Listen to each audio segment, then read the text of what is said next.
Namaskar and welcome to the weekly commodity market audiocast, your go-to source for the latest developments in the world of commodities. I am Ravindra Rao from Kotak Securities Commodity Research Desk and I am here to guide you through another eventful week in commodities trading. In this week's episode, we will dive into how global events are impacting commodity prices, explore the latest market trends, and offer insights to help you navigate this dynamic financial landscape. The Israel-Hamas conflict has been making headlines, causing significant ripples in the global markets. Initially, there was a hope that diplomatic efforts, including visits by US President Biden and Secretary of State Antony Blinken to Israel, along with the discussions with Arab governments, might ease the regional impact of the conflict. However, those hopes were dashed when Arab leaders cancelled a meeting with US President following an attack on a hospital in Gaza Strip, leading to renewed pessimism. As of the weekend update from the Middle East, there have been no reports of a ground war beginning in Gaza. Emergency aid has made its way into Gaza through a convoy of trucks, while air attacks continue. Unfortunately, a summit in Cairo failed to reach a ceasefire agreement. Amid this turmoil, the US dollar managed to stay above the 106 level, even though it faced pressure after recent comments from Fed Chair Powell were seen as dovish. Powell acknowledged signs of decreasing inflation and noted the recent rise in US long term treasury yields, suggesting that further interest rate hikes might be less necessary.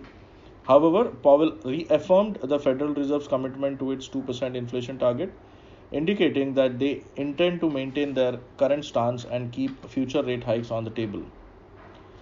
Turning to economic data, US retail sales advanced by 0.7% in September 2023, whereas US manufacturing production rose by 0.4% and industrial production increased by 0.3% in September, surpassing expectations. Weekly jobless data showed a decline in the number of Americans filing for unemployment benefits, reaching the lowest point since January at around 198,000. However, US existing home sales hit a 13-year low due to soaring mortgage rates, which deterred homeowners from selling their properties. Notably, the robust economic data has pushed a yield on US 10-year notes to a 16-year high of 5.001%. Excuse me. And it is trading very close to that. It corrected from those levels, currently trading close to 4.982%. In the commodities market, COMEX Gold saw a 2.4% weekly gain as the escalation of Israel-Hamas conflict increased demand for safe haven assets. Gold briefly tested the crucial $2,000 per troy ounce mark for the first time in nearly 3 months. Gold has shown resilience despite US 10-year treasury yields rising for 4 consecutive sessions, approaching close to 5% for the first time since 2007. As expectations mounted that Fed would keep interest rates at restrictive levels. Silver also saw a weekend surge, ending this week with gains of nearly 3%. Although its upside potential was limited due to weakness in industrial metals and a consistent decline in the iShare ETF holdings. In the last week's audiocast, we anticipated the potential for gold to reach $2,000 per troy ounce, conditional on surpassing the 1968 per troy ounce resistance. This projection became a reality as gold prices reached a high of $2009 per troy ounce, a level not seen since July 2023. The recent price action indicated a break from the descending channel, reinforcing the bullish outlook. The $2009 level now forms a double top, and breaking this level could drive prices towards an all-time high, approximately near $2080 per troy ounce. In case of dollar index, although dollar index has taken resistance close to 107.22, it is also taking support near 106 odd levels. If it sustains and closes below 106, we might see a further drift in prices lower towards 105.40, followed by 105.10 levels. So we expect either a consolidation or some downside in dollar index in this week. Coming to crude oil, WTI crude oil experienced a slight corrective dip at the end of the week with gains of less than 1% on weekly basis. Oil prices tested $90 per barrel amid concerns of supply disruptions stemming from worries that conflict might expand to other states in the Middle East, including Iran. Israel's expected ground invasion of Gaza, coupled with buildup of troops on the border, contributed to these concerns. On the other hand, LME base metals remained under pressure, extending their decline for a third consecutive week. This was primarily due to global risk off sentiments and the ongoing property market crisis in China, which outweighed stronger than expected economic data and record liquidity injections from China. On the price action front, crude oil has taken resistance near $90 per barrel. This is WTI crude, and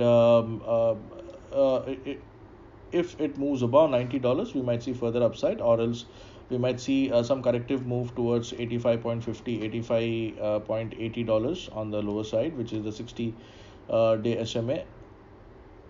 And below that, the support lies near $84, but we expect it might take support near 85 half dollar, mainly on back of the geopolitical tensions.